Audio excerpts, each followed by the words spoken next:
Welcome to the Rim Break Rodeo. We hope this video helps. You have the essentials ready. Now start the first actions. Open IM Auto Reply and grant notification access so messages can be intercepted. Next, select the account to use and allow background activity. This prevents missed replies.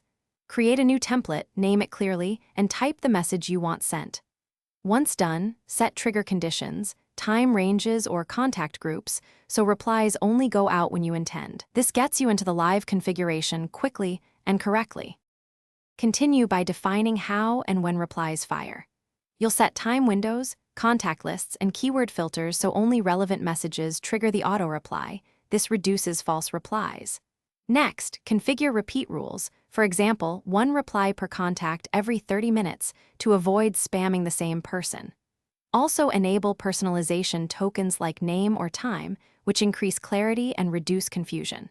As you adjust filters, test with a friend or a second device to confirm behavior before activating broadly. Finish by activating the auto reply rule and confirming the app shows an active status icon. You should then monitor the sent log for about 10 to 15 minutes to ensure replies go only to intended contacts. Make adjustments to filters or timing as necessary.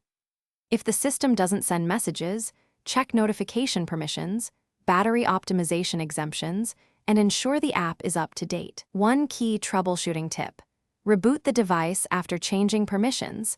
That often clears background permission issues quickly. Thanks for watching. Consider subscribing if we helped you.